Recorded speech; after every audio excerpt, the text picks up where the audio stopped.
Ok. Breve nada más, ¿no? Listo, vamos a ver, ahí está. Listo.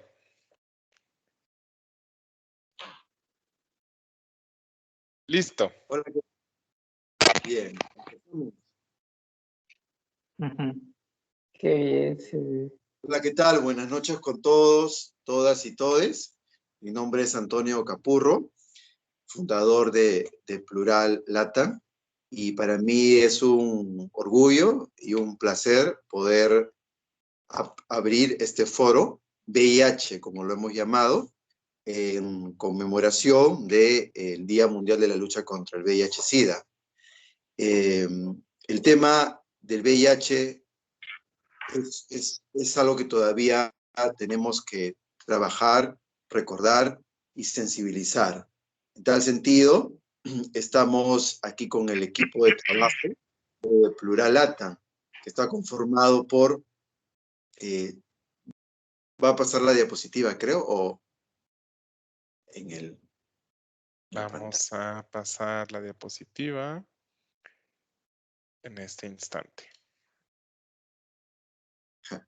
Bien, como les comentaba, Plural Latam es Plural Latam es una asociación de profesionales y emprendedores y aliados LGTBIQ+, trabajando por el tema de la diversidad, la inclusión en el trabajo, en las empresas y en los negocios. Desde la investigación, desde las comunicaciones, desde la educación. Y está conformado por un grupo el cual tiene como elementos a Romina Moreno, de Argentina, quien les habla Antonio Capurro del Perú, Elías Benavides, salvadoreño, vive actualmente en Brasil, Bruno López, de México, Sergio Oviedo, de México también, Héctor Solís, también de México, y Daniel Reyes, es de El Salvador. Ahora vamos a pasar con la siguiente diapositiva y empezamos con el tema, ¿no? Muchas gracias, Antonio. Pues bueno, vamos a iniciar explicándole a nuestro foro una breve descripción de qué es el VIH o el virus de inmunodeficiencia humana o inmunodeficiencia adquirida. El VIH es un virus que infecta a las células de nuestro sistema inmunitario, alterando o anulando parcial o completamente su función. Recordemos que el sistema inmune es aquel sistema que nos mantiene a nosotros de una manera u otra controlados en el sentido de evitar enfermedades, evitar cualquier virus, cualquier parásito dentro de nuestro organismo. Y obviamente el VIH como tal es un virus que ataca este sistema, ataca prácticamente nuestra defensa ante cualquier amenaza, llámese amenaza por cuestión de medio ambiente o cualquier otras cuestiones que puedan alterar el funcionamiento de nuestro cuerpo. La infección obviamente produce un deterioro progresivo de este sistema, de esta capa, de esta defensa. Se considera inmunitario ya que es deficiente cuando deja de poder cumplir su función. Es decir, el sistema inmune no puede ya contrarrestar estos efectos y lo que hace es debilitando a nuestro organismo a tal manera que se puede poner en peligro a nuestro organismo con infecciones y enfermedades. Adelante, Sergio.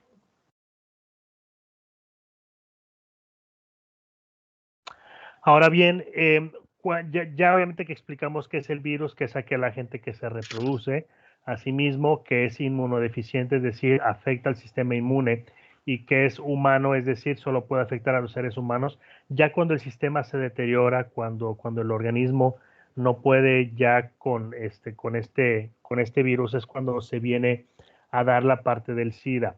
El síndrome de inmunodeficiencia es aquel que se aplica ya a los estados más avanzados de la infección por VIH, y aquí es ya cuando realmente se define por el organismo presentar alguna o muchas de las enfermedades o infecciones oportunistas, es decir, aquellas que atacan directamente al organismo. Por eso es vital y es importante que en este foro hagamos conciencia de, primero que nada, qué es el virus y qué es el SIDA, es decir, cuál es la diferencia entre uno y otro. VIH es el virus en sí y el SIDA es ya prácticamente cuando está ya en su estado máximo de infección.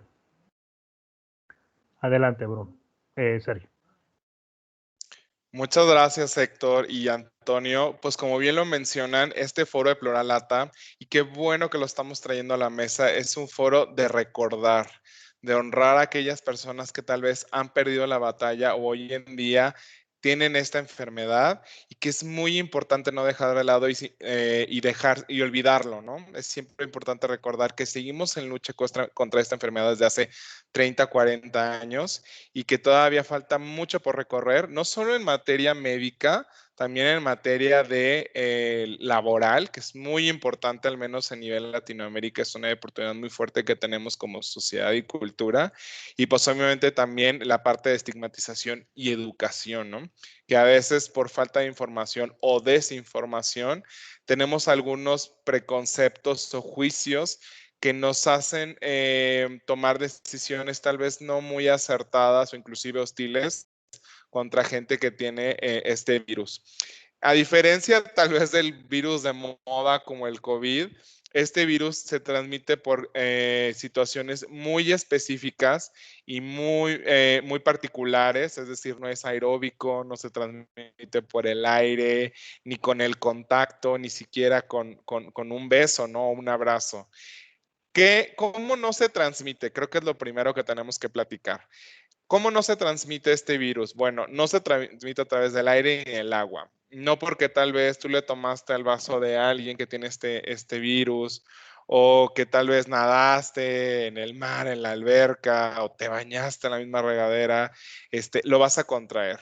Definitivamente no es imposible y no hay manera. Tampoco se puede mediante la saliva, el sudor, las lágrimas ni los besos. Esto es algo muy importante porque se tenía esa idea por ahí de los años 80 cuando fue el boom de esta enfermedad junto con la revolución sexual de la época y se creía que era inclusive hasta por el contacto, ¿no? O estar cerca de la persona. Bueno, hoy en día, en pleno siglo XXI, 2020, todavía hay gente que cree que esta es una manera de transmisión, sin embargo, no lo es.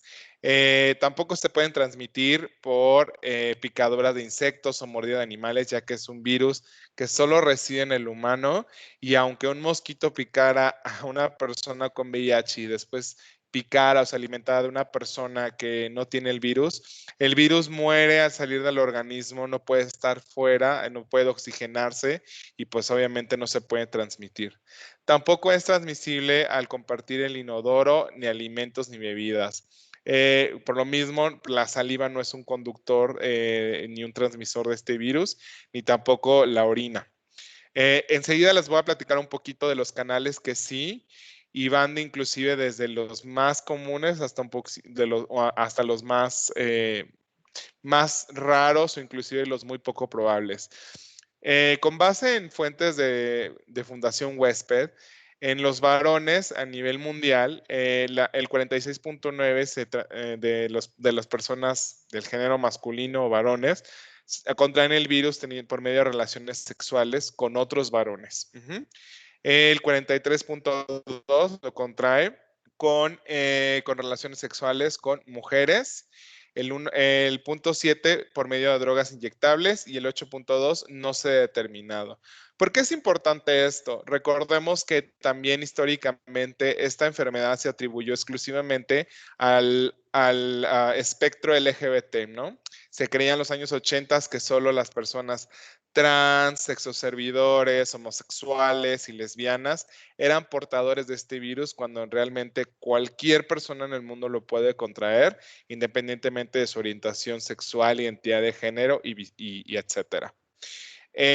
También en las mujeres el 90.6 lo contrae al tener relaciones sexuales con varones y 2.7 por medio de transmisión perinatal. Aquí, con base en las fuentes de Sencida, que es el organismo más importante aquí en México en términos de VIH y SIDA, es ¿cómo se transmite este virus? Ok, ya sabemos cómo no se transmite, ya sabemos un poco de los estadísticos con base en el género, ¿Cómo sí se transmite? Hay 3 maneras y de estas 3 maneras hay diferentes escalafones.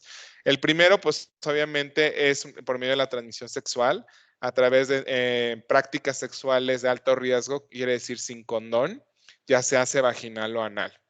Hay casos muy raros, son casos médicos muy poco probables en los cuales cuando ha habido alguna eyaculación y la persona tiene llagas en la boca, puede contraer este virus debido a que el semen sí es un líquido que tiene la carga viral lo suficientemente grande para poder transmitirlo. La segunda manera es una manera sanguínea. ¿Qué quiere decir esto? Al compartir agujas o algún objeto punzocortante con alguna persona que haya tenido el virus, también es probable que tú lo contraigas. Esto pasa sobre todo en poblaciones de alto riesgo y poblaciones vulnerables que son que practican el uso de drogas precisamente inyectables y pues se comparten la jeringa y es ahí donde empieza a haber la transmisión de este virus. También hay un método que es el perinatal. La mamá inclusive durante la gestación, el parto y la lactancia, que es el menos probable, pueden transmitir al virus al bebé cuando nace. Durante el embarazo también hay estudios donde se le hacen las pruebas a la mamá para precisamente que tome los medicamentos necesarios para minorizar o mitigar la probabilidad de la transmisión del virus a su bebé. Quizá aquí, Daniel, si dije alguna una aberración o algo, me puedes ayudar a complementar, pero esos son los casos médicos comprobados que son las maneras de transmisión. Y la palabra correcta es transmisión y no infección, porque infección es algo como viral que es masivo, ¿no? Como la gripa, como ahorita el COVID, que está también muy presente en nuestras vidas. En transmisión solo hay estas 3 maneras de transmitirlo o recibirlo, como quien dice, y no está tan bien dicho también la palabra te contagié o algo similar. No sé, Daniel, ¿te gustaría complementar algo? Hola, sí, un gusto. Bueno, primero sobre el hecho de la diferenciación entre el virus y el hecho de tener SIDA. Es importante recalcar que las personas que viven con VIH, porque el término correcto es personas que viven con VIH, vivir con el VIH no es una sentencia de muerte. Las personas no mueren por tener el virus, las personas mueren por la replicación o la reproducción amplia de este virus y el daño al sistema inmune. Las personas que tienen un adecuado control de la carga viral, tomando sus medicamentos antirretrovirales prescritos por un profesional de salud, tienen la capacidad de poder controlar el virus y por así poder tener una vida completamente normal. Entonces, digamos que SIDA o la fase SIDA es el resultado de que todas las infecciones oportunistas, o sea, todos los microorganismos que están y que que comúnmente no nos afectan, porque nuestro sistema inmune es capaz de podernos proteger por la actividad del virus, nuestro sistema inmune cae y le da paso a esas infecciones que nos llevan a la fase SIDA. Pero por tener el virus bajo control, no significa que las personas van a fallecer o que van a morir. Entonces, en eso radica la importancia de, uno, pues detectar si uno vive con el virus, 2, que recibir su tratamiento antirretroviral adecuado y 3, seguirlo al pie de la letra. Y sobre las formas o los modos de transmisión, históricamente, pues como muy bien lo comentaron Héctor y lo comentó Sergio, las vías de transmisión o las vías de adquisición del virus están muy bien descritas. Y es muy importante saber a nosotros como personas LGBTIQ+, y por qué las personas de nuestra población son consideradas de alto riesgo. Y no es por un señalamiento en específico, es por la misma fisiopatología de la adquisición o de las formas en las cuales se adquiere el virus. Generalmente sabemos que por contacto sexual el riesgo mayor de adquirir la infección es cuando tenemos relaciones anales. ¿Y esto por qué? Porque fisiológicamente la mucosa anal es un tanto más delgada y puede ser mucho más fácil que las personas receptoras por el daño de la mucosa puedan adquirir más fácilmente el virus.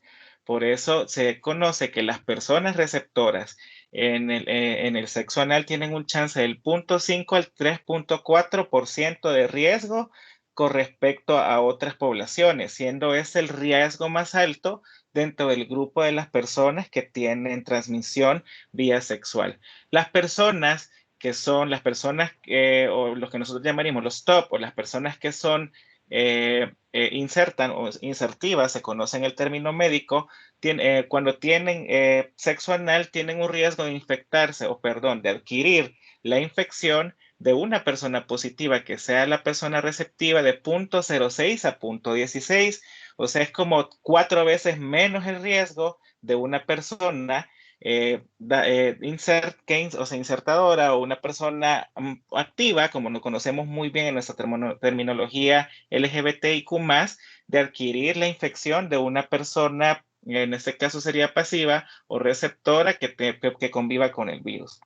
Otra cosa importante también conocer, en el coito vaginal, las personas receptivas, que son las personas o las mujeres receptivas, tienen un chance mucho menor de 0.08 a 0.19%, al igual que las personas insertivas.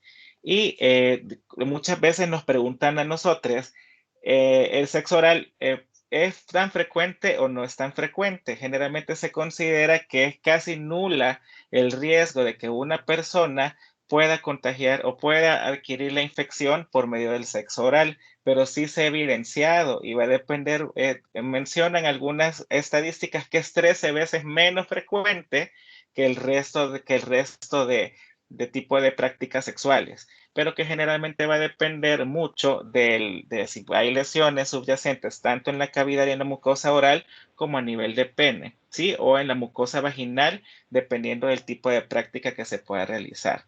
Entonces es importante saber y conocer también que únicamente no solo el hecho de vivir con el virus es un factor de riesgo. Las personas que tienen otras infecciones de transmisión sexual incrementan su riesgo de 2 a 4 veces más la probabilidad de poder adquirir la infección, ¿sí? O sea, no únicamente nos tenemos que casar con la idea de que el utilizar algún tipo de método de protección, o las personas que están en programa PrEP, que creen que únicamente debemos de prevenir el hecho de la adquisición del VIH, no nos protegemos del resto de infecciones. Si nosotros tenemos una infección de transmisión sexual, incrementamos nuestro riesgo hasta 4 veces de poder adquirir la infección por VIH, ¿sí? Eso es importante conocerlo.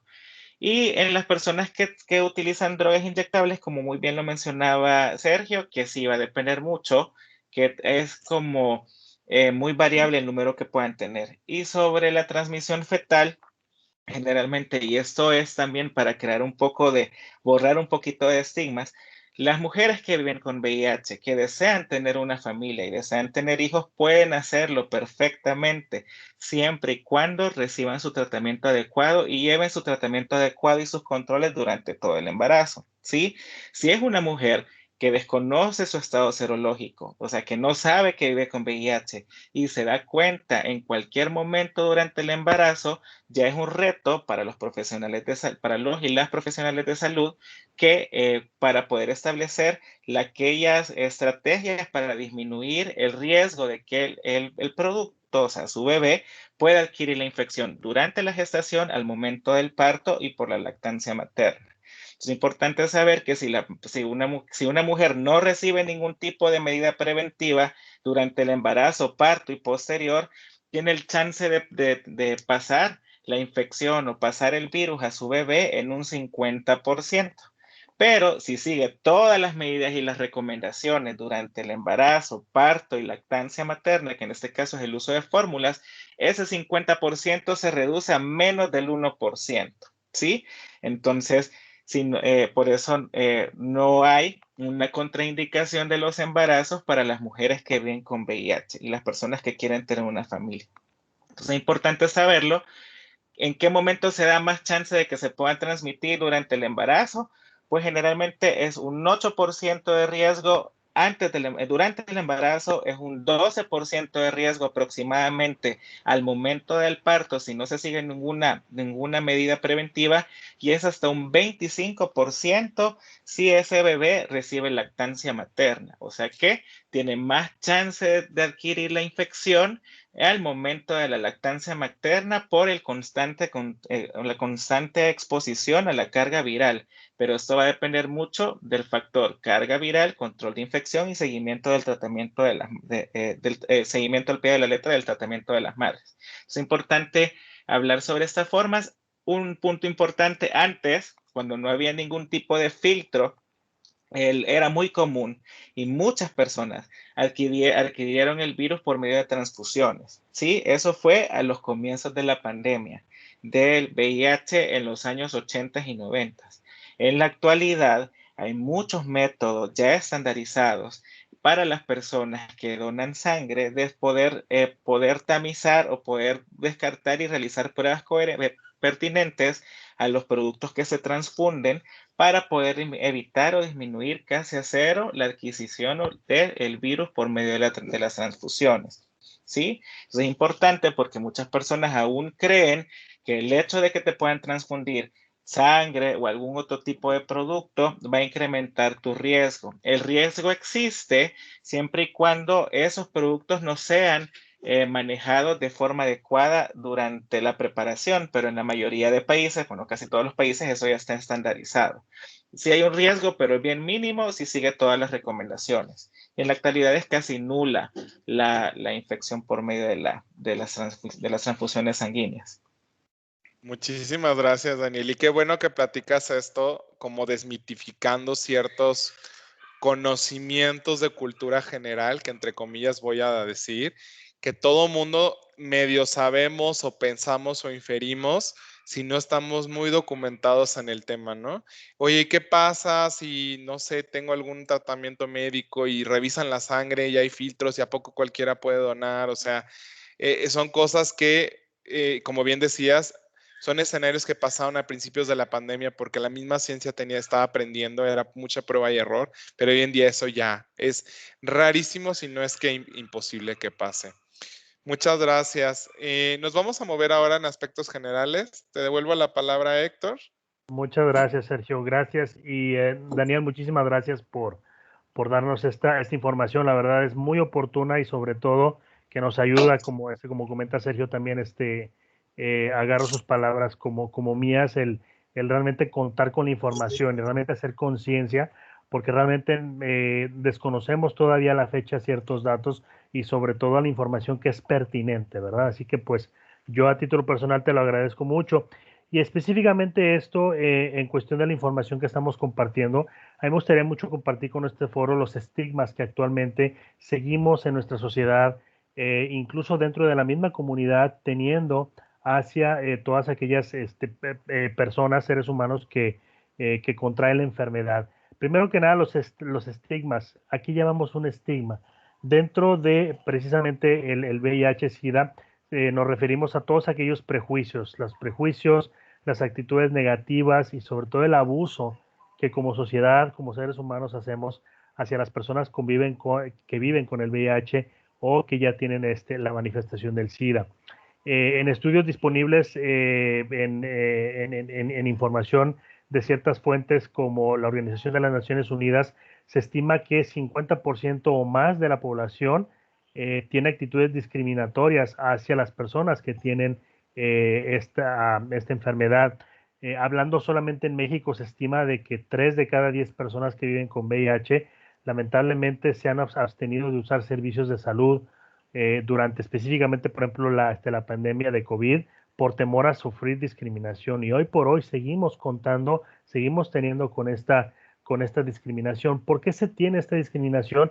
Precisamente por las ideas erróneas que tenemos, por la falta de información que tenemos aún hoy en día, teniendo la tecnología que tenemos, siendo seres humanos completamente digitales en un mundo completamente conectado, seguimos teniendo ciertos sesgos que nos impiden realmente conocer la enfermedad, ser empáticos con la enfermedad, ser empáticos con los seres humanos que lamentablemente la tienen Y una de estas ideas erróneas acerca del VIH es que el VIH se asocia con la muerte. Algo que comentaste, Daniel, y que es muy cierto. El hecho de que haya personas con cero positivo o con VIH, eso no significa una sentencia de muerte. Y lamentablemente todavía seguimos pensando que el vivir con VIH es una sentencia de muerte y no lo es. Segundo, el VIH está asociado a comportamientos que algunas personas desaprueban, es decir, el VIH siempre se ha manifestado que es una enfermedad específicamente de la comunidad LGBT, por ejemplo, en la parte de homosexualidad, bisexualidad, lesbianismo, uso de drogas, trabajo sexual, infidelidad, etcétera. Aquí, es decir, estamos etiquetando, seguimos todavía etiquetando la enfermedad a ciertos sectores de la población, lo cual necesita terminar, necesita de una manera u otra el quitarse de nuestras mentes, porque esta enfermedad puede darse a cualquier persona sin importar su raza, su credo, su religión, su orientación sexual, identidad de género y demás. Tercero, el VIH solo se transmite por vía sexual. Si bien es una vía por la cual, y como comentaste, Daniel, es una vía de transferencia o es una vía de transmisión, no nada más se dan estos casos, sino como comentó Sergio también, a través del uso de drogas o de alguna otra situación en la vida. Y número 4, la infección por VIH es el resultado de la irresponsabilidad o la promiscuidad, por lo que merece ser castigada. Lamentablemente, y todavía a la fecha, muchos grupos poblacionales siguen estigmatizando el VIH como un castigo, como algo que un ser supremo mandó a esta tierra para hacer que los seres humanos pagaran por sus acciones y demás, lo cual, pues, si bien cada religión tiene derecho a pensar y a difundir, más bien a pensar lo que quiera pensar, no tienen el derecho de difundir estas campañas que lo único que hacen es hacer campañas de odio y hacer campañas de estigma hacia las personas. Adelante, Sergio. Héctor, igual y complementando un poco lo que dices, fíjate cómo es curioso que en casi 40 años que llevamos luchando contra esta enfermedad, se sigue teniendo las mismas raíces e ideales, ¿no?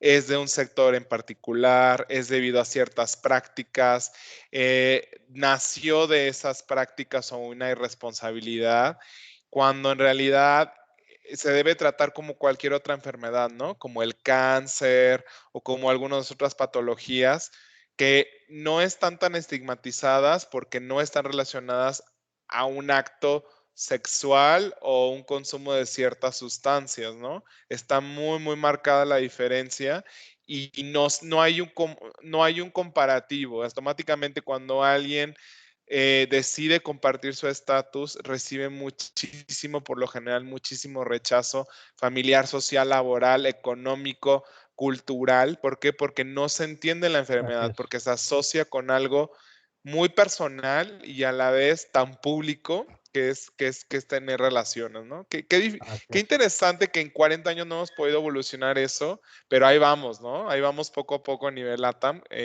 trabajando en este tipo de cuestiones e ideales. Sí, así es, Sergio. Y mira, bueno, a título personal, yo siempre lo he visto así.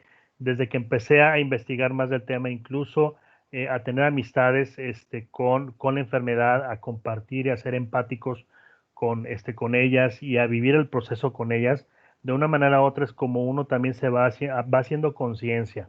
Punto número 1. Y punto número 2, va quitándose estos sesgos negativos que tanto daño nos hacen, tanto a las personas que tienen el VIH o el SIDA, como aquellas personas que están alrededor suyo, porque también, lamentablemente, las familias también sufren, ¿verdad? Cuando ya de una manera u otra la persona cuenta su situación, la familia también vive atorada por estos estigmas, no se dan la oportunidad ellos mismos o incluso por el miedo a lo que diga la sociedad, a lo que va a pensar la sociedad, la religión y demás situaciones en el mundo, la misma familia tiende a esconder, tiende a castigarse también en cuestión de la enfermedad, lo cual pues no ayuda, al contrario, perjudica mucho a la persona que lo padece y también obviamente a las personas que están alrededor de ella. Entonces, la verdad es que es muy, muy importante el poco a poco ir quitando estos sesgos negativos y sobre todo hacer esa conciencia y ser empáticos con las personas que así lo han padecido, con quienes lo siguen padeciendo y sobre todo pues el hacer conciencia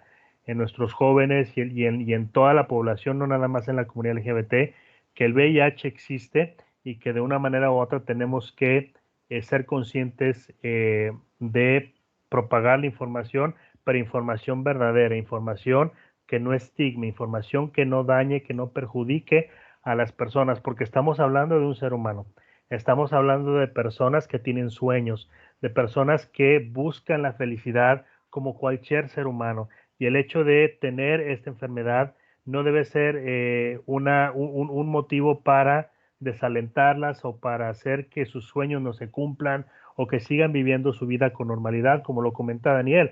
Hay demasiados tratamientos actualmente y creo que a lo mejor vamos a hablar un poquito más de ello, que pueden ayudar a los pacientes con VIH a de una manera u otra alargar su esperanza de vida y tener una vida normal como la tiene cualquier persona. Entonces, ahí esa parte del estigma es la que tenemos que quitar, tenemos que erradicar para darle paso al amor, darle paso al entendimiento, darle paso a abrazar a las personas y sobre todo no juzgar, ¿verdad? Porque lo primero que hacemos como seres humanos es juzgar sin saber nosotros la historia del otro. Entonces, por eso es importante el recalcarlo aquí. Ahora, las actitudes negativas con respecto al VIH crean ese clima en donde las personas, como lo comento, se vuelven temerosas de revelar su diagnóstico. Si en sí, hablando de nuestra comunidad, para nosotros como comunidad, es de mucho miedo el decir quiénes somos, el decir a quién amamos, o realmente si queremos ser alguien más, que no estemos de acuerdo con quiénes somos, y lo difícil que es hacerlo, más aparte, si vives también con VIH, en el caso personal, platicando con amistades que lo padecen, el común denominador es ese, es el miedo. Es el miedo, y también a nosotros como amistades también es ese miedo a el estigma que tenemos de que la persona que vive con VIH, uno dice, pues se va a morir, y no es así. Yo creo que sí hay que evitar y hay que tener muchísimo tacto y muchísimo cuidado de el propagar información oportuna. Ahora, algunas consecuencias derivadas del estigma y de la discriminación, como ya comentamos anteriormente, son lamentablemente las personas que viven con la enfermedad son juzgadas a tal grado de que pueden perder su trabajo. Los despiden injustificadamente y hay datos contundentes a nivel mundial de despidos injustificados por seres humanos que tienen la enfermedad. Segundo, rechazo y problemas familiares. Tan pronto y se propaga la noticia, lo primero que hace la gente es rechazar. ¿Por qué? Por la desinformación, para no, según ellos, contraer la enfermedad, o simplemente por una vergüenza que la familia piensa, o por el miedo a que diga la sociedad, lo cual es completamente erróneo y es completamente absurdo. Limitación de opciones para formar una familia. El hecho de que cuentes con VIH o que estés con VIH, eso no debe limitar a que las personas que tienen el sueño de formar una familia puedan hacerlo, obviamente con las debidas precauciones, con los tratamientos y demás que existen actualmente. Se puede dar a lugar a que las personas gocen y disfruten de la familia que quieren tener. Falta de acceso a servicios de atención a la salud también, y eso lo hemos visto en muchos países, sobre todo en países como nosotros, como América Latina, que los sistemas de salud lamentablemente en muchos países son deplorables. Añádele a que la población que cuenta con la enfermedad es rechazada por falta de acceso a estos servicios o a lo mejor falta de tratamientos oportunos. También esto es una actitud negativa. Mayor riesgo de depresión.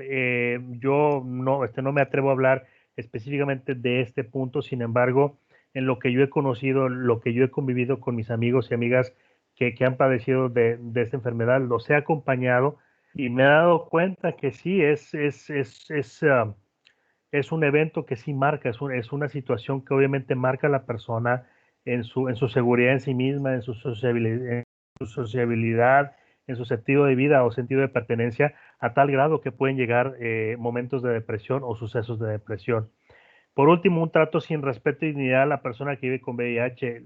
Precisamente por estos estigmas, el ser humano juzgamos demasiado y tendemos a hacer este trato sin respeto. Empezamos a faltarle respeto a las personas que viven con enfermedad y eso acarrea muchísimas actitudes y problemas negativos que de una manera u otra se van contagiando hacia las personas de la misma comunidad o del círculo social de la persona que lo vive.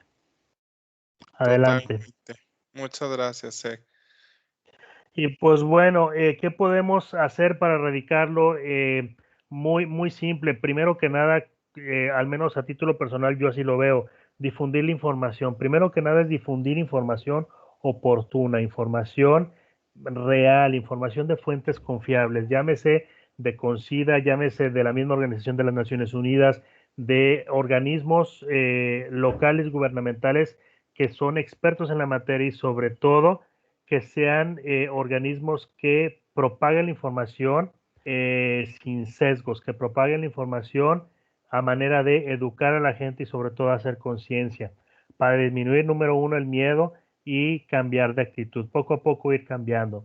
Nosotros también como comunidad LGBT tenemos una responsabilidad muy importante, no nada más el estar unidos en la cuestión del Pride y la fiesta y que hoy voy a celebrar el Día de la No Discriminación, no, el día contra el de la lucha contra el VIH también es muy importante.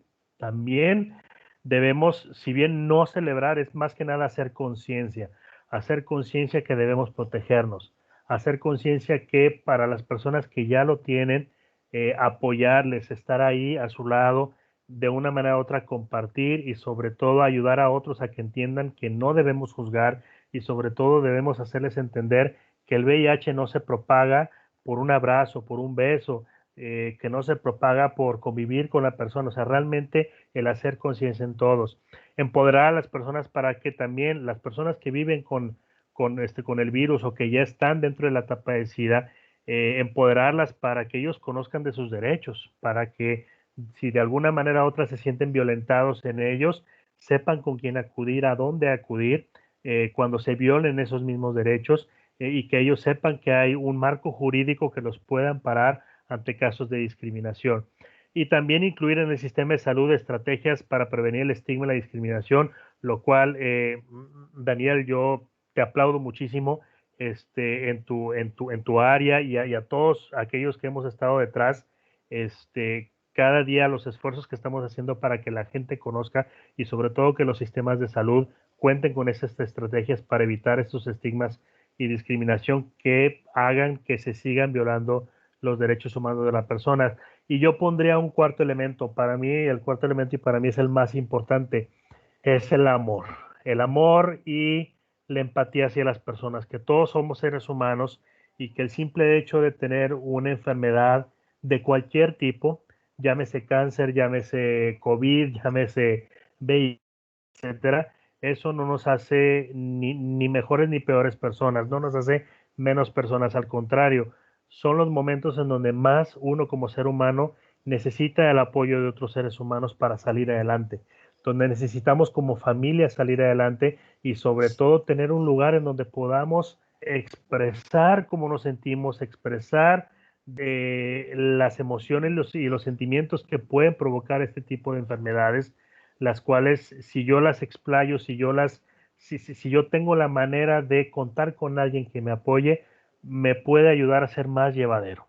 Es como mucho de la parte cuando uno sale del closet, cuando tienes aliados, cuando tienes personas que de una u otra manera están contigo, poco a poco tal vez la situación que se maneja dentro de la enfermedad puede irse sobrellevando. Entonces, para mí, por eso yo lo enmarco como la parte del amor, la parte de la empatía, entre seres humanos, entre amigos, entre familiares. Totalmente. Inclusive, fíjate que me dejaste pensando, aunando yo cómo podríamos prevenir o cómo podemos erradicar esto en el largo plazo.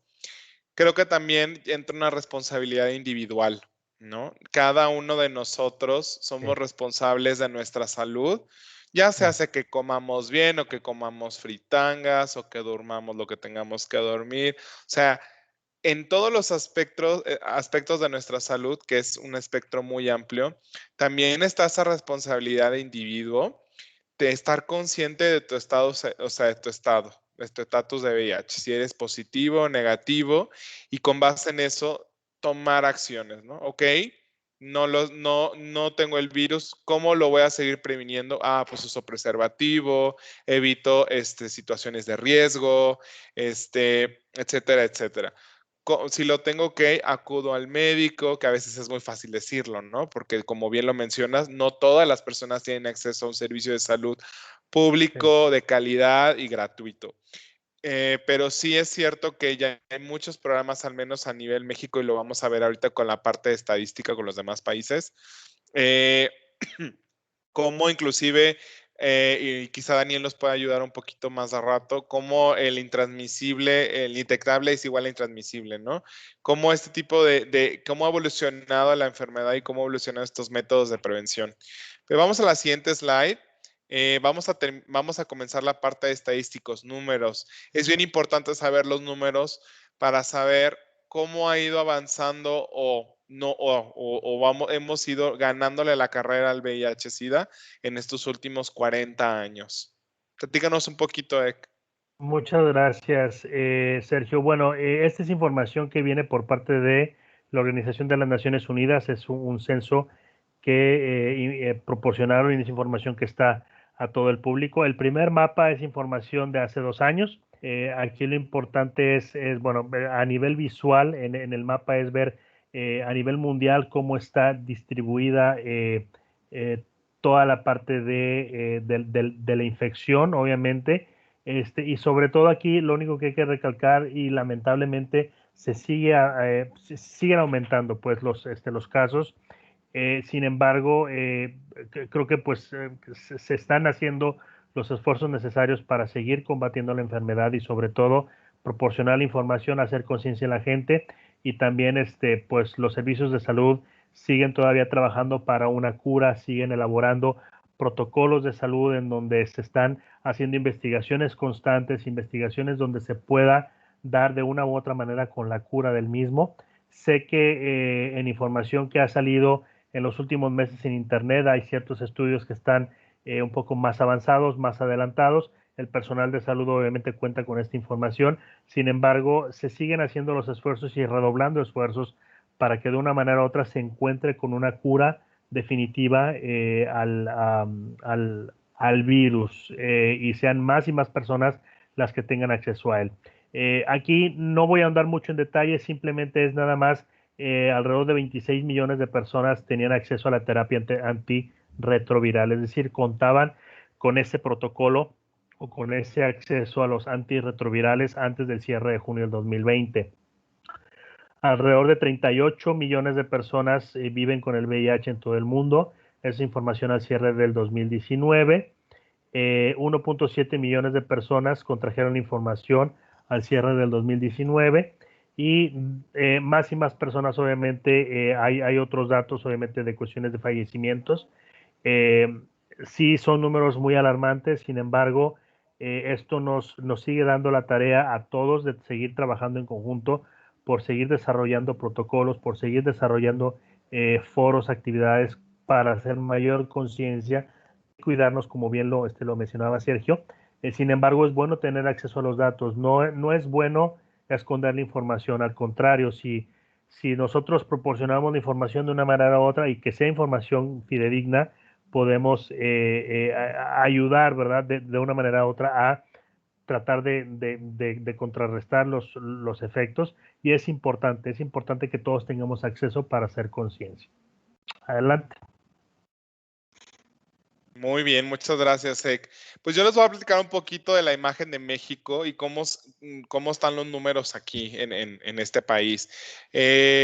Como bien tenemos, les platico un poquito, esta enfermedad surgió en los principios de los 80s y empezó a haber datos estadísticos desde el 83 al año actual. Para México, desde ese año al 2020, ha habido un aproximado de 300,000 casos de VIH, en los cuales casi la mitad, 186,000 personas, aún siguen vivas. Y en el 2019 hubo un repunte muy interesante, donde en un solo año hubo 17,000 nuevos casos de VIH. Para el 2020, este año bajó, que son 6,478, lo cual es algo muy bueno, muy, muy bueno. Y del 100% de la población, el 85% son hombres, son varones. Desafortunadamente, en el 2018, como bien lo pudimos ver reflejado en 2019, casi 5,000 personas perdieron la batalla contra este virus, siendo el 2018 el año con una tasa de mortalidad de 4% por cada 100,000 habitantes, altísimo. La foto en género, si bien como les decía el otro número de la tabla anterior, de los 312,000 casos de VIH, 81% son hombres y 18.8% son mujeres. ¿Cuáles son los estados aquí en la República Mexicana donde hay una mayor tasa de nuevos casos o ha habido un aumento? Bueno, Quintana Roo con casi un 23%, el estado de Colima, Yucatán, Veracruz y Morelos. Como bien, bueno, si conocemos un poco el mapa de México, son estados que están al sur y que están cerca de la costa, ¿no? No se sabe todavía con datos científicos cuál es la causa. Algunas veces se ha atribuido a inclusive que son zonas altamente turísticas y tienen mucha afluencia de personas, pero no hay una causa raíz o alguna razón científica por la cual hay una mayor tasa en comparación con el promedio del país. Sin embargo, de todos modos, el gobierno tiene programas de detección, de campañas de salud todo el año. Y definitivamente, pues los organismos como el Centro Nacional para la Prevención y el Control del VIH y SIDA, que es el CENSIDA, que es un organismo de gobierno federal, que se dedica precisamente a atender a esta población y generar boletines informativos y contactar con pequeños centros médicos para que la gente se pueda atender. Enseguida le paso la palabra a mi compañero Antonio, que nos va a platicar un poquito de la parte del Perú. Ay, Antonio, perdón, creo que estás en mute. Dame un segundo. Hola, hola. No te escuchamos, Antonio. Creo que estás en mute. Hola. Listo. Gracias. Muy bien. Bueno, gracias por informarnos, por darnos los datos acerca de la realidad del VIH-Sida en el mundo, a Héctor, Sergio, Daniel. Bien, en el caso del Perú, las cifras oficiales son 87,000 personas viviendo con VIH en el Perú.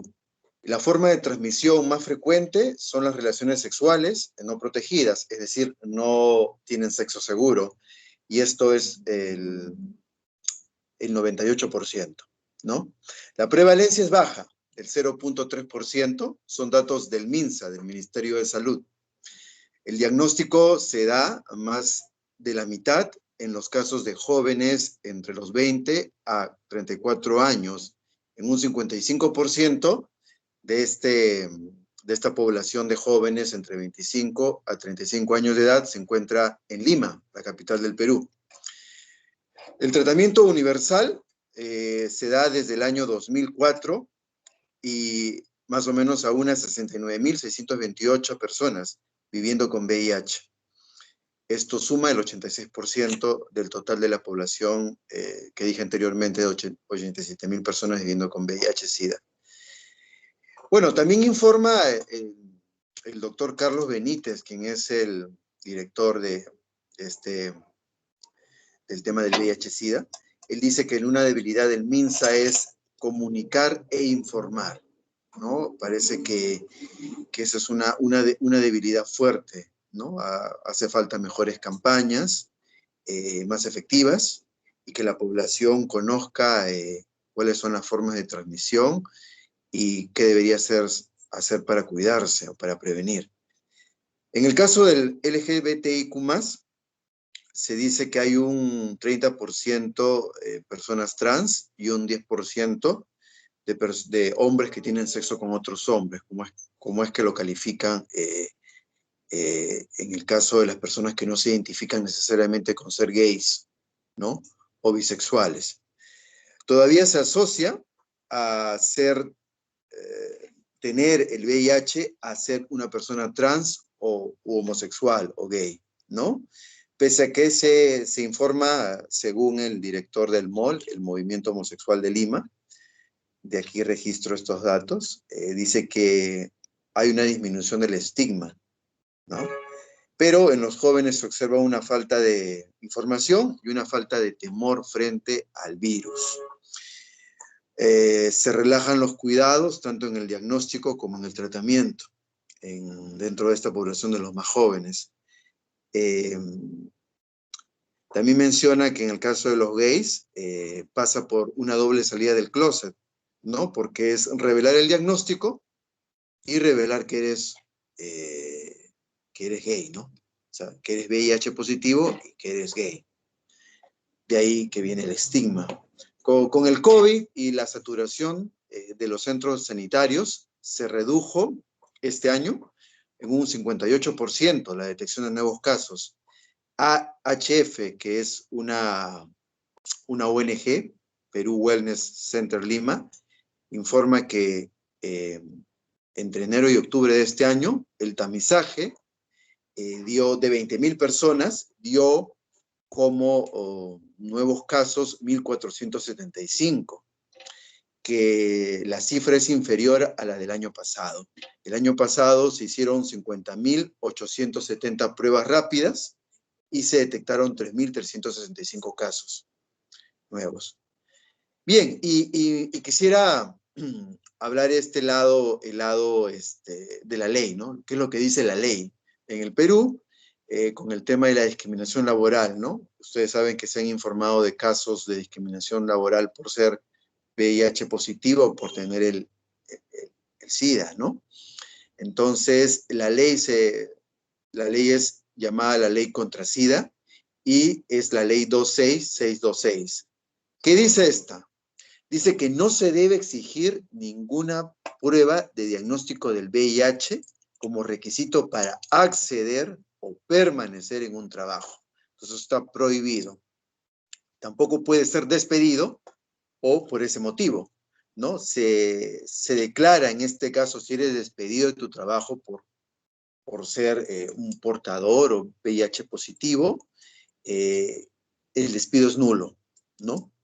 Claro que la persona tendría que denunciarlo ante las autoridades respectivas, puede ser ante la SUNAFIL, que es la Superintendencia Nacional que ve el tema laboral aquí en el Perú. Luego también informa esta ley, o declara esta ley, que se podrá trabajar siempre que se encuentren aptos para cumplir con sus obligaciones laborales. Adicionalmente, la Ley General de Inspección del Trabajo, con Decreto Supremo 014-2006, TR, artículo 25.17, señala que es infracción grave todo acto de discriminación del que sea objeto una persona viviendo con VIH o PBB, P de chica, ¿no? Y la empresa puede ser multada entre 11 a 20 UITs, ¿no? Que es una cifra relativamente grande, ¿no? Esos son los datos actualizados a la fecha en cuanto al capítulo del VIH en el Perú. Sí. Sergio, te quedaste en la lámina de las estadísticas, pero ya yo había adelantado a la de la población, ¿sí? Ahí para que lo miren un Perdóname, poco. Antonio. No te preocupes, está bien. Todo bien. Adicionalmente quería agregar que hace un par de años, más o menos, unos 3 años, yo entrevisté al doctor Eduardo Botuso, que es un doctor que estudió el tema de la pandemia aquí en los inicios y todavía lo sigue haciendo. Él me informó que los jóvenes, justamente entre esta edad de 20 a 34 años de edad, creen o piensan acerca del VIH como una enfermedad crónica, que es algo con lo cual tú puedes tomar tu retroviral y puedes vivir de una forma, digamos, tranquila, ¿no? Otra cosa que desde el punto de vista de las comunicaciones observo aquí en mi país, ¿no? Es que se hacen cada año campañas del VIH-Sida. Esto generalmente el 1 de diciembre, que es el día central, Y el Ministerio de Salud organiza talleres, organiza ferias informativas, ¿no? En este caso no se ha podido hacer una feria presencial, pero he observado que se hacen estas ferias en lugares públicos donde la gente puede ir a informarse. También las hacen ciertos municipios en la ciudad, ¿no? Aquí en Lima, y también a nivel nacional. Digamos que existen campañas que se hacen a nivel nacional en ciudades grandes como Arequipa, como Iquitos, como Lima, donde concentra una gran cantidad de personas. Y adicionalmente, recuerdo que en los 90s, por ejemplo, hacían campañas con spots publicitarios, ¿no? En medios de comunicación masivos, como televisión o la prensa. Ahora se está dando mayor empuje a lo digital. Este año, por ejemplo, esta organización ONG AHF, Perú Wellness Center Lima, hizo una feria virtual, ¿no? Una feria digital, donde a través de un programa de videojuego, la persona podía entrar ese día, el 1 de diciembre, y obtener la información. Luego también he visto que centros de salud o de espacios de socialización gays o LGTBQ+, en Lima existen y ellos dan, por ejemplo, preservativos gratis o dan información gratis. Hay lugares aquí en Lima donde también puedes hacerte una prueba de descarte con un valor no tan caro, no digamos que es más asequible, y el Ministerio de Salud también ofrece pruebas gratuitas. Lo otro que he observado dentro del tema de las comunicaciones es que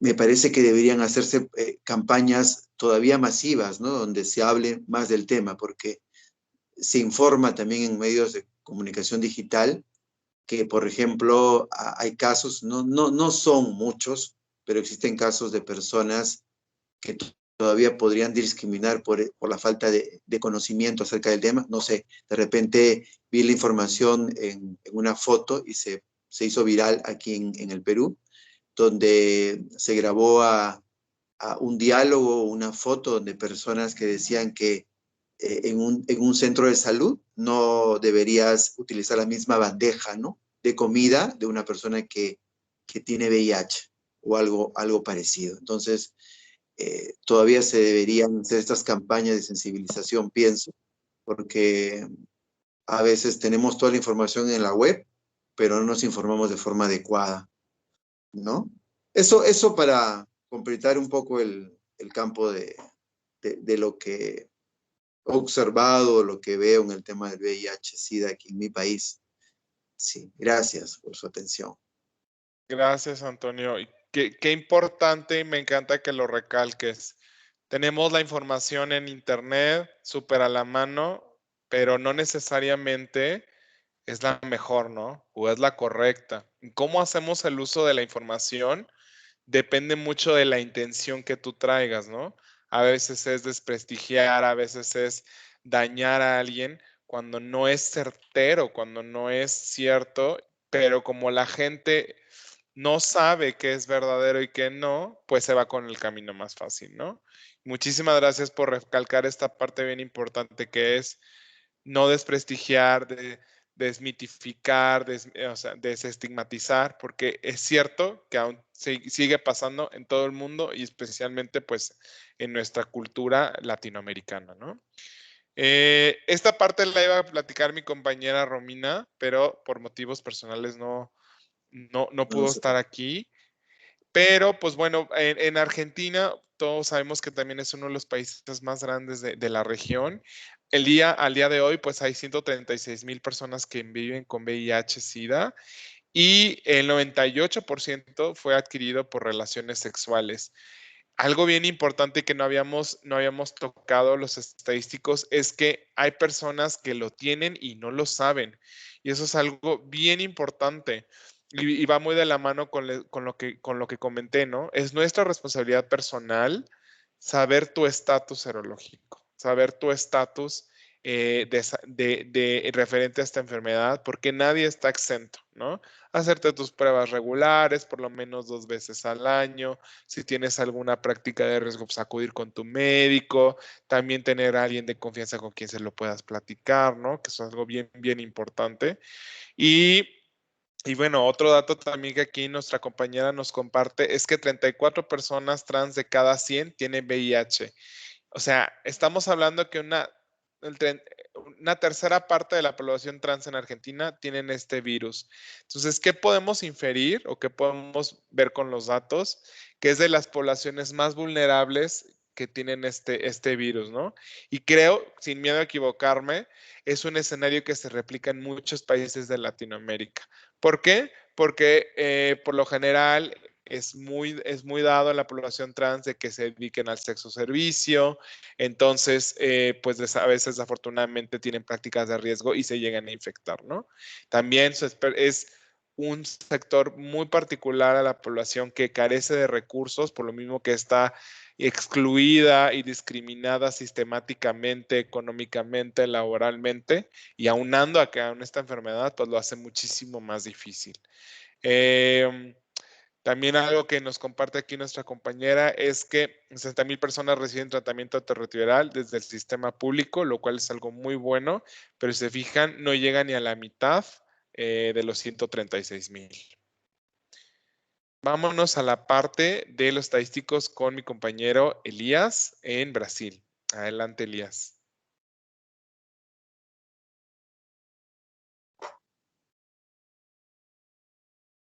Hola, hola.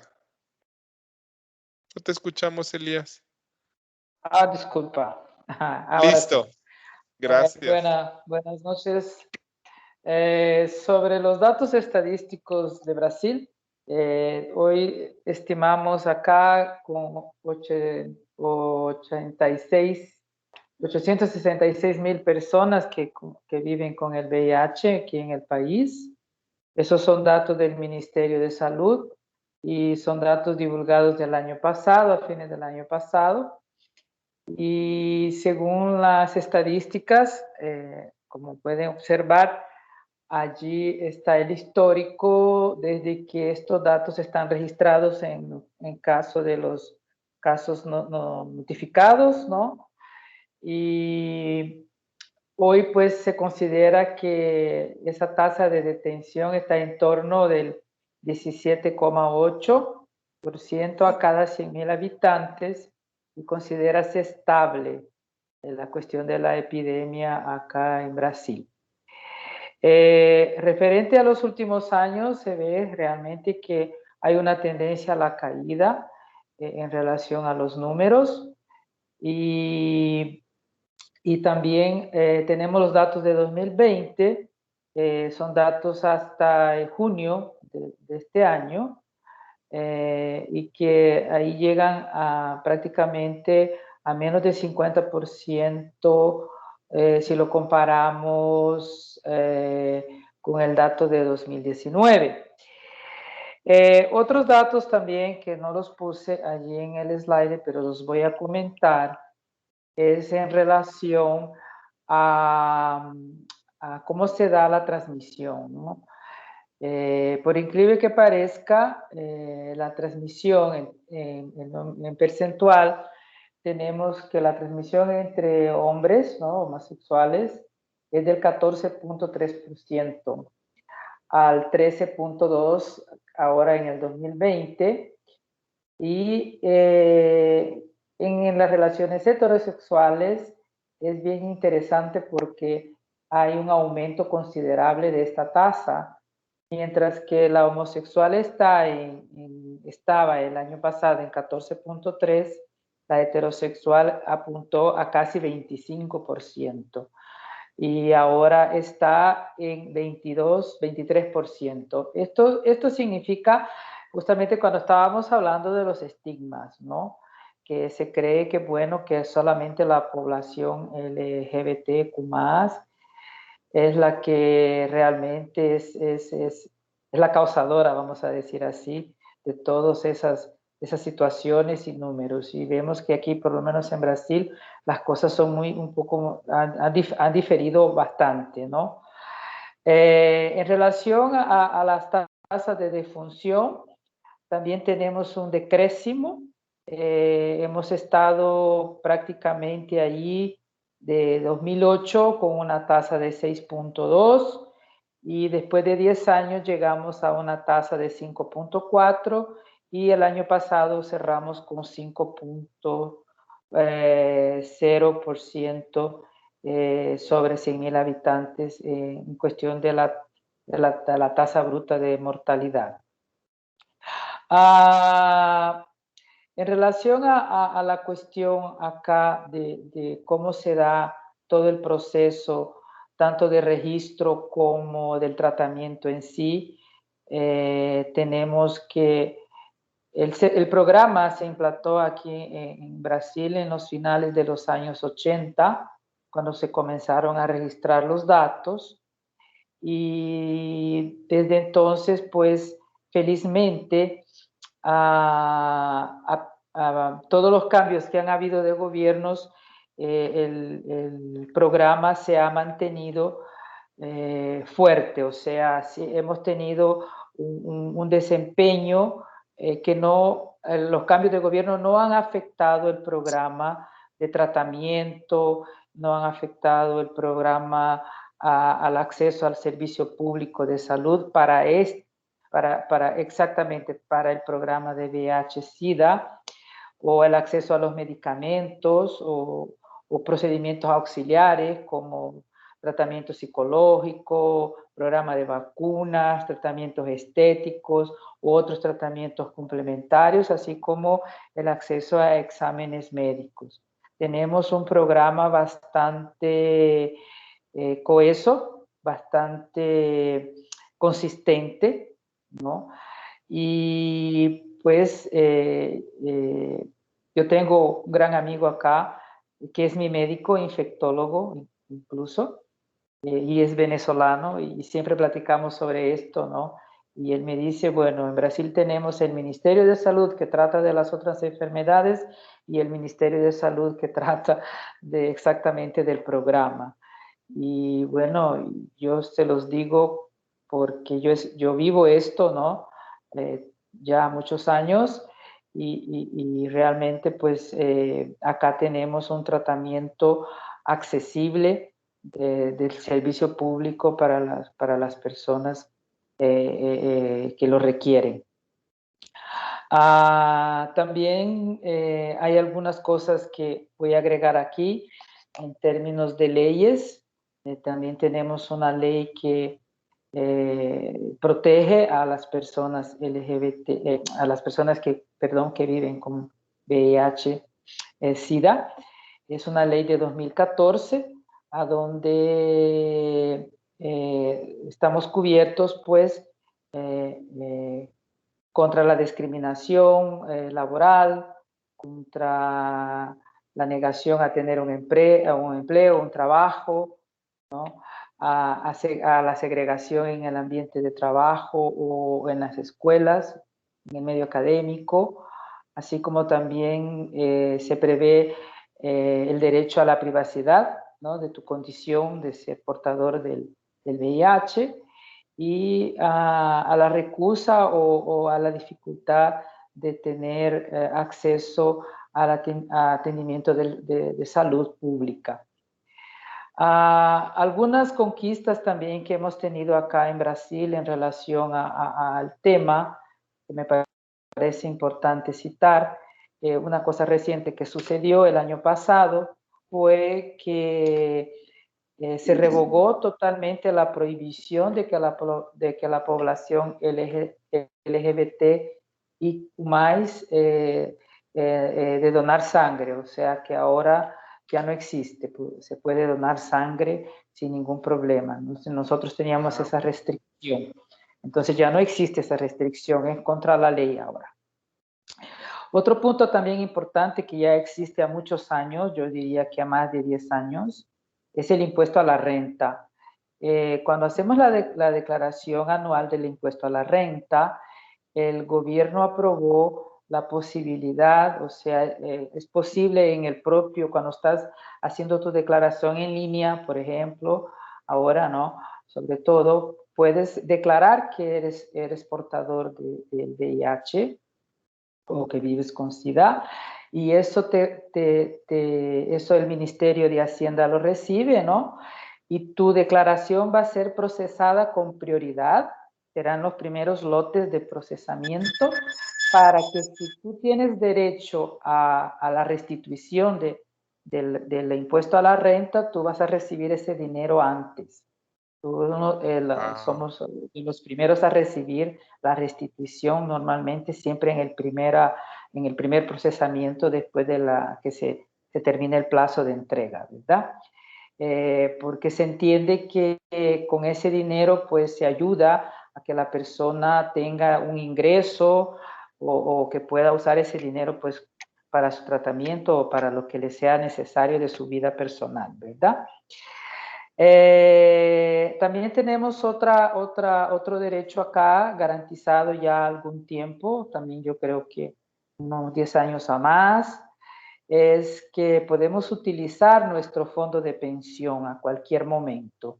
O sea, tú cotizas a una AFP, aquí es una cosa, no es una cosa privada, es un organismo público donde hay un fondo de pensión, ¿no? Y tú puedes retirarlo mensualmente, trimestralmente, semestralmente, como te sea necesario, de acuerdo a tu necesidad. Media vez tú tengas una declaración y tú compruebes tu estado sorológico, que eres portador del virus y necesitas de ese dinero también para tratamientos, para comprar medicinas o para cualquier cosa de tus asuntos personales, ¿no? Entonces no se te cuestiona para qué quieres el dinero. Y tú puedes hacer el retiro en cualquier banco, ¿no? Y eso pues ayuda a que la persona, por ejemplo, quiera comprarse una casa y puede usar este dinero también hasta para eso. Entonces, esas cosas pues así aquí existen en Brasil, ¿verdad? Wow. Bueno, ¿qué más?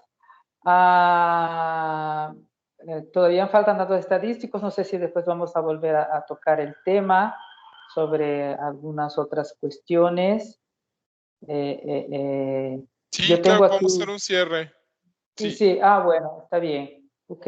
Bueno, yo les agradezco por la atención, era eso que tenía que agregarles acá en Brasil, ¿no? Aparte también gustaría de citar, como todos ya deben saber, que nosotros acá pues producimos los medicamentos, ¿verdad? Tenemos las patentes aquí, entonces eso ayuda muchísimo, ¿no? Porque hay medicamentos que son producidos aquí en Brasil, otros, hoy diría que la mayor parte de los medicamentos son producidos en Brasil y algunos de los más recientes están siendo importados. Muchísimas Entonces, gracias, Elías. Muchísimas gracias era por compartir esto. Wow, de verdad. Yo, por ejemplo, yo no sabía que había tanto avance en Brasil en materia legal y hasta financiera o tributaria.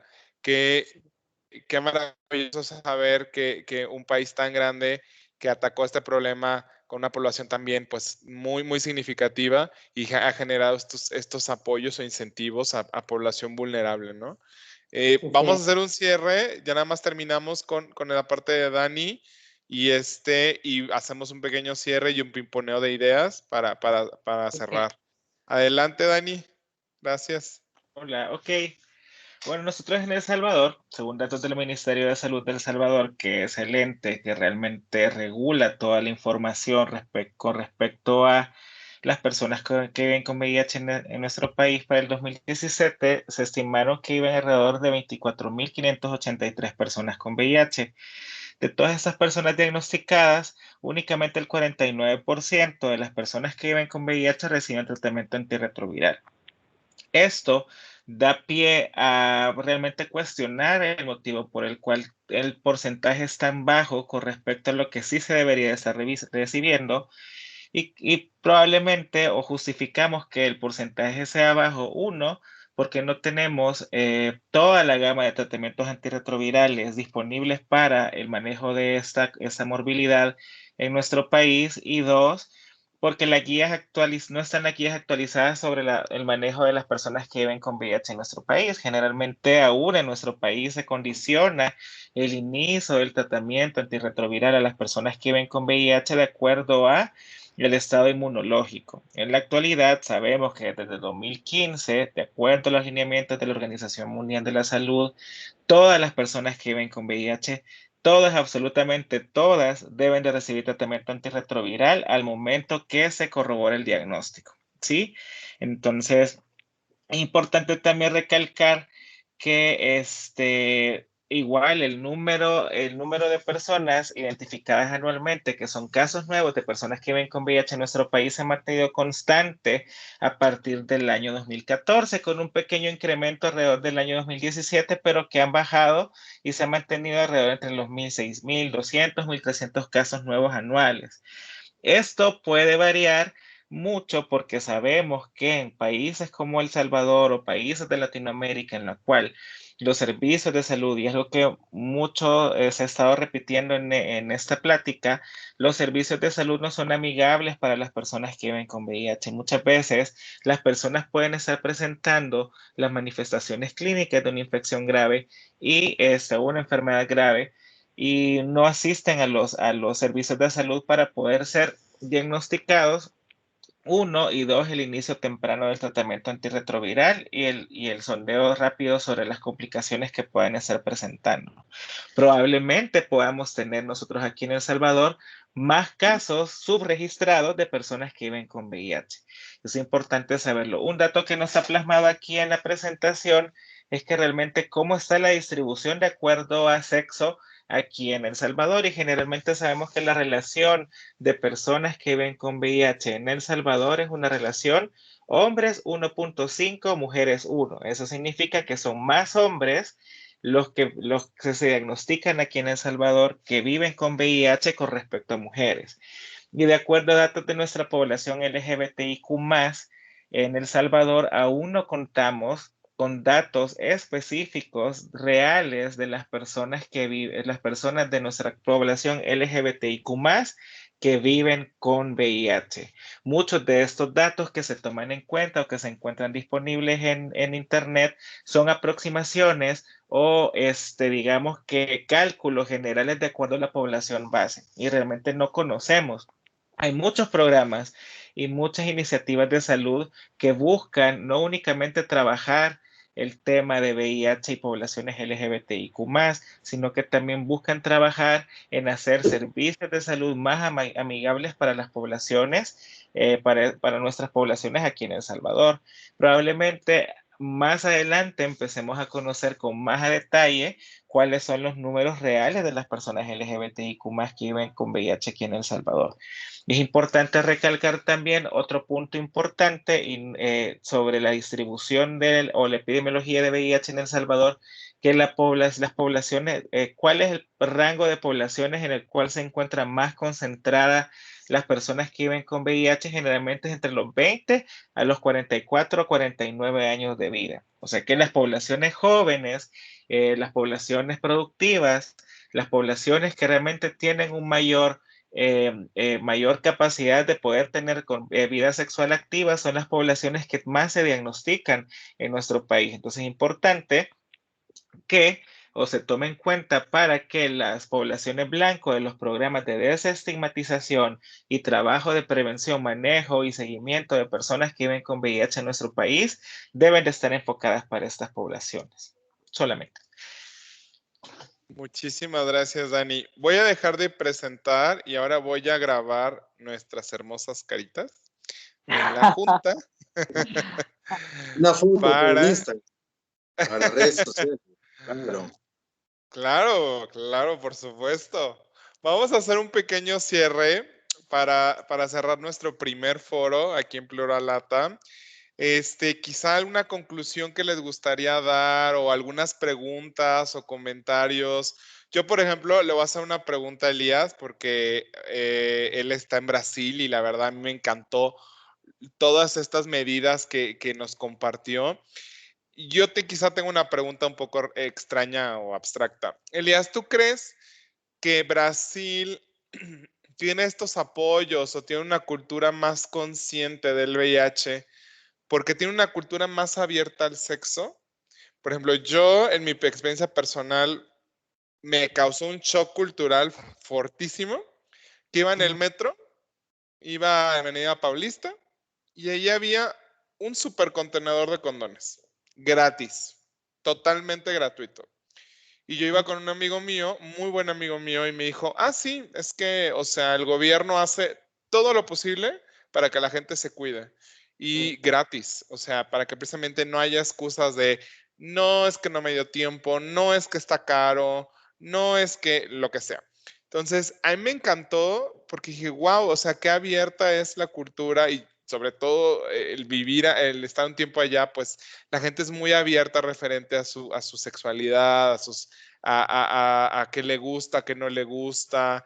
Entonces, yo infiero, yo mexicano, que solo he ido una vez a Brasil, que tal vez está sesgado, que siento que hay una conciencia más grande de esta enfermedad y por eso hay más acciones preventivas, porque hay una cultura mucho más abierta a la sexualidad. Estoy vibrayando, no, ¿tú crees? Tú has vivido muchos años allá, platícanos.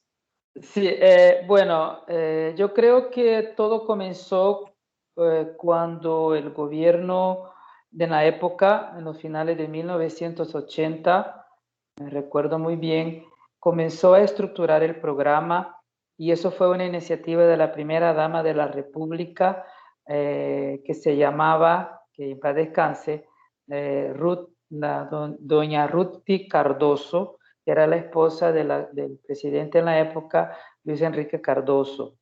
Ella fue la que trajo las ideas todas para acá, toda esa lucha.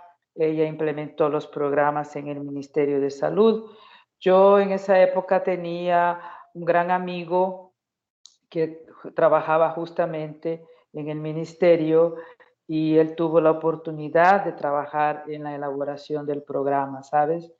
Bueno, él también ya descansa en paz, ya nos dejó hace algunos años y yo tuve la oportunidad también de acompañar el inicio de eso de una manera indirecta y después de una manera directa. Yo ya les había comentado en el grupo, ¿no? Yo convivo con el VIH a casi 27 años, desde 1994, y toda esta vida ha sido una experiencia pues muy gratificante para mí y he podido convivir y saber cómo se vive acá eso, ¿no? Obviamente que no ha sido todo color de rosa, pero respondiendo a tu pregunta directamente, hemos tenido campañas fuertísimas del gobierno sobre este tema, en momentos más, en otros momentos menos, pero sí ha sido esta preocupación de educar a las personas, ¿no? Traer siempre las tendencias, los tratamientos que se están utilizando en el mundo, los más actuales, ¿no? Y esto yo lo vivo con mi médico, porque mi médico, que como comenté, de Venezuela, y me trata desde el inicio, y yo he cambiado, por ejemplo, mi tratamiento recientemente, hace como 2 meses y medio, y estoy tomando pues medicamentos que son los que se están ahora divulgando más. Obviamente que la idiosincrasia de los brasileños en relación a esta parte de que nos sentimos más libres de vivir nuestra sexualidad y ser lo que somos, yo creo que sí, eso crea una conciencia y una cohesión de comunidad, ¿no? Y obviamente que todo esto también es un resultado de la lucha que se ha tenido de los derechos humanos, de los LGBT y de haber aprobado el matrimonio igualitario sin duda, pues ha contribuido mucho. Pero también hay un punto importante cuando hablamos de lo laboral. Y porque también en otras ocasiones, ya esto lo había comentado con Antonio, acá tenemos un fórum de empresas y derechos LGBT y también actúa en esta parte. Yo tengo esta publicación que se las voy a compartir, ¿no? Les voy a mandar el link. Esta publicación fue hecha hace algunos años en participación con el Fórum de Empresas LGBT acá, tratando específicamente sobre la cuestión del VIH. Fue una parcería, ¿cómo se llama?, con la Organización Internacional del Trabajo, el programa UNIAIDS y el PNUD. Y es una publicación bien interesante porque trata de toda la cuestión de derechos de LGBT en el mundo del trabajo, no en el mundo laboral, y habla también sobre la cuestión del VIH, ¿no? Y yo creo que si hemos llegado a este punto es porque ha habido una unión de muchas áreas de la sociedad aquí en Brasil, ¿no? Hay una conciencia, por eso digo yo que ahí los números dicen que la tasa está estable, ¿verdad? En relación a esto, porque hay ese acceso, como les digo yo, el servicio público aquí funciona muy bien. Desde que yo lo uso, en ningún momento yo me sentí discriminado, ¿no? Al principio yo incluso no lo hacía acá en mi ciudad porque todavía no estaba muy bien preparado el servicio público. Hoy es muy diferente y yo voy al servicio público prácticamente mensualmente a retirar mis medicamentos, a hacerme un control, ¿no? A cada 6 meses, un control más general. Y soy muy bien atendido, nunca vi ninguna persona ser discriminada en el servicio público acá, porque es separado, ¿sabes? No es el servicio público dentro del servicio público de las otras enfermedades, es todo separado. Entonces o son otro local, es otro edificio, es otra infraestructura, funciona muy bien, tenemos acceso a condones, tenemos acceso a gel y cualquier otra medicación que sea necesaria que se use. Si te sucede algo, por ejemplo, si tú presentas un herpes, te dan la medicación o otras cosas que te ayuden a complementar los antirretrovirales, ¿verdad?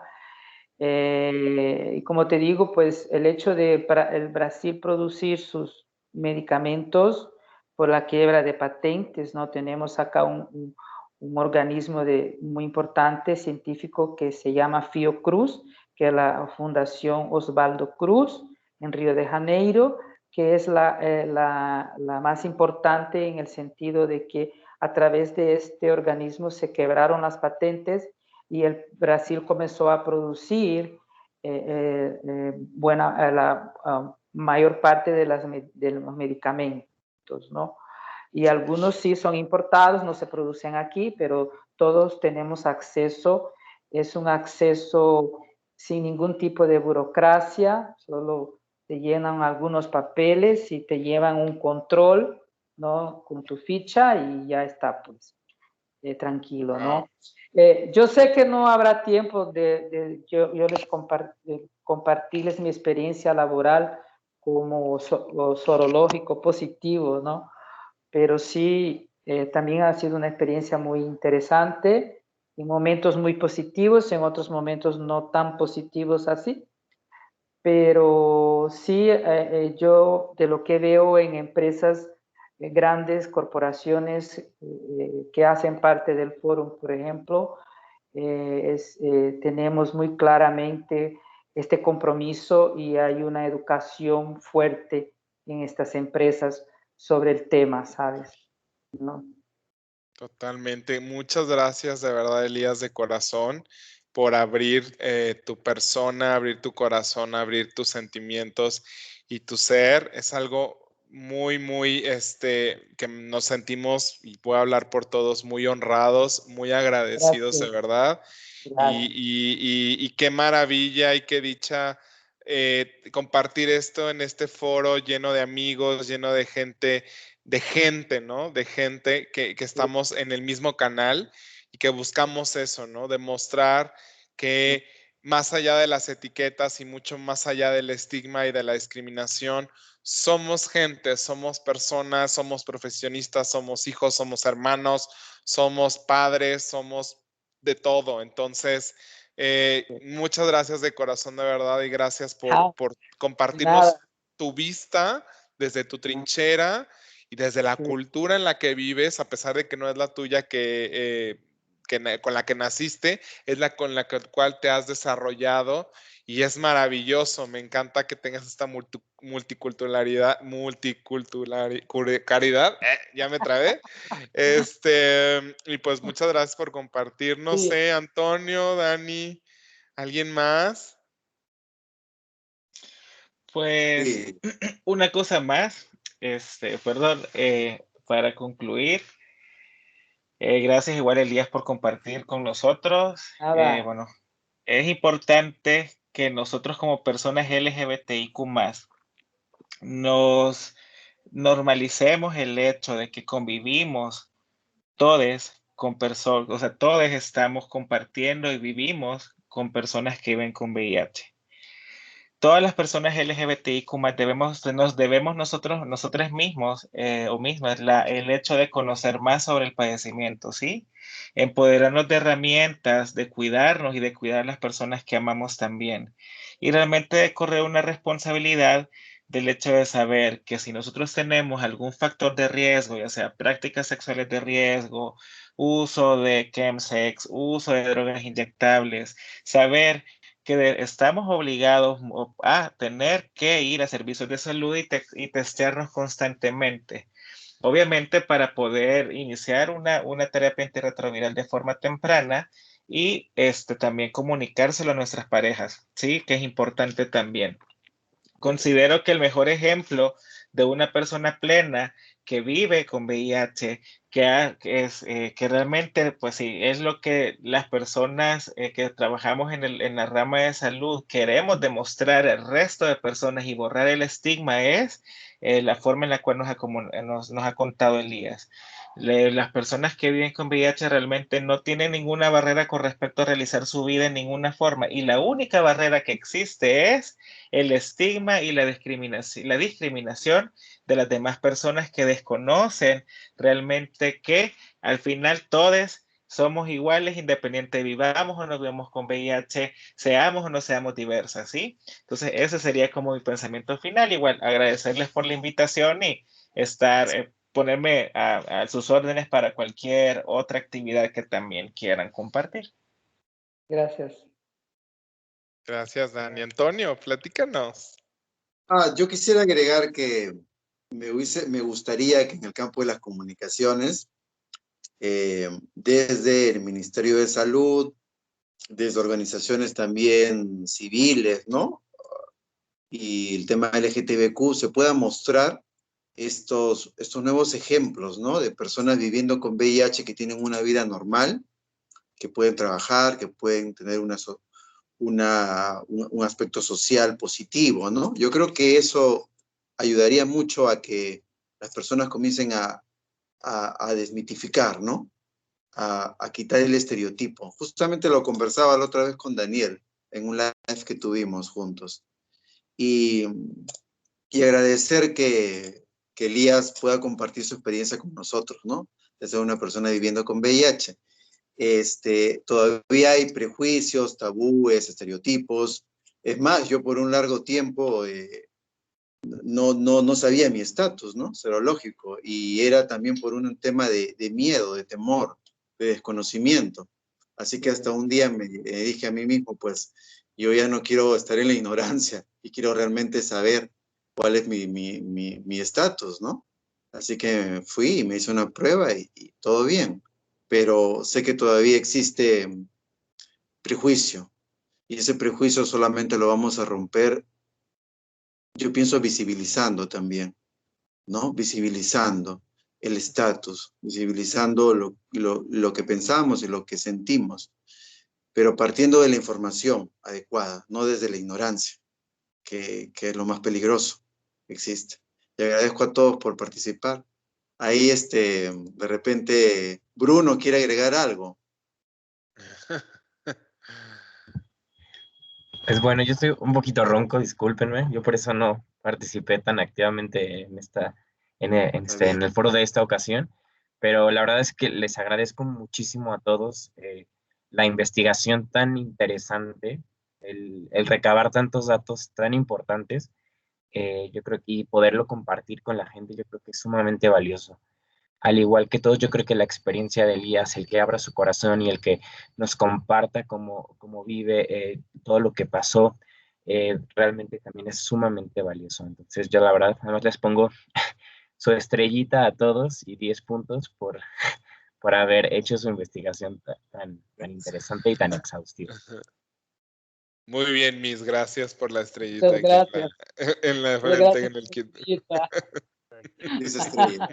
Sí, bueno, yo rapidito, chicos, quiero también, primero que nada, Elías, agradecerte a nombre de todos los que no contamos con la información porque tal vez no queremos o tenemos miedo de enfrentarla. Quiero agradecerte porque a través de este foro pude comprender, pude aprender más, a pesar de que ya dentro de mi círculo de amistades, excelentes amigos que son mis hermanos, mis hermanas, que viven con la enfermedad y que también he aprendido mucho de ellos. El aprender de alguien más también me sensibiliza a mí. Y la verdad, yo quiero darte las gracias a mi nombre y en nombre de todos aquellos que seguimos aprendiendo y sobre todo que queremos de una manera u otra hacer conciencia en todos los seres humanos que el VIH es una enfermedad que puede atacar a cualquiera y sobre todo que no debemos juzgar y no debemos estigmatizar a las personas.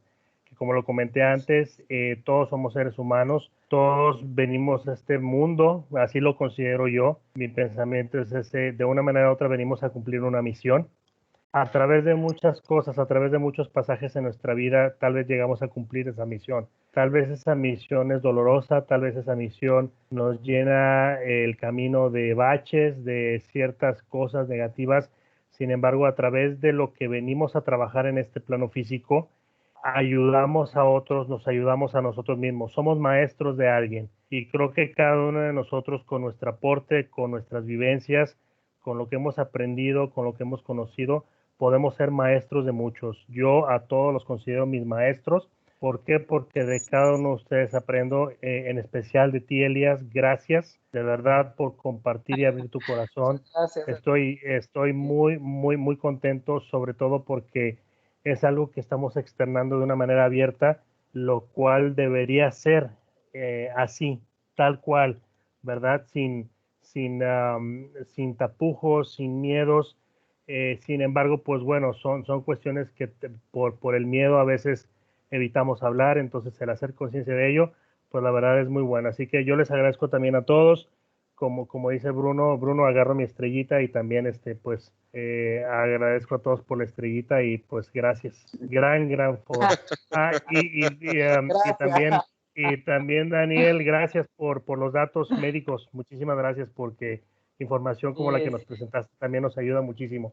De verdad, mil gracias. Excelente. Yo quisiera darle la bienvenida en nombre de Plural, bueno, ya se lo dije a Daniel, ¿no? Para que dentro de este equipo de trabajo. Bienvenido, pues muchísimas gracias a todos, definitivamente tenemos que hacer esto más seguido, de verdad, faltó Romy, de verdad, la extrañamos mucho, pero fue una gran sesión. Podemos cerrar con esto que ¿cómo podemos seguir progresando? ¿Cuáles son los enemigos a vencer? La ignorancia y el miedo, ¿no? ¿Cómo? Con amor, con información, con certeza, con empatía, con amor al prójimo y sobre todo amor propio, porque también el estar consciente de tu estatus es mucho amarte a ti mismo, cuidarte, cuidar a los demás. Y pues seguimos trabajando definitivamente. en la región de LATAM, cada país lleva la carrera de una manera diferente, ¿no? Tienen muchas cosas que trabajar al mismo tiempo, pero por lo que veo, todos vamos en el mismo bote, ¿no? Vamos a ver cómo lo logramos, vamos a ver cómo lo mejoramos, vamos a ver cómo fortalecemos las políticas, cómo fortalecemos la no discriminación y cuidamos al prójimo. De verdad, de corazón, pues muchas gracias a todos. Buenas noches, que descansen y esto es Plural LATAM. Gracias. Sergio, ¿una foto? Una foto, Adiós. sí. A Así. ver. Ajá. Voy a dejar de grabar. Stop recording. ¿Dónde está? Stop recording. Ok.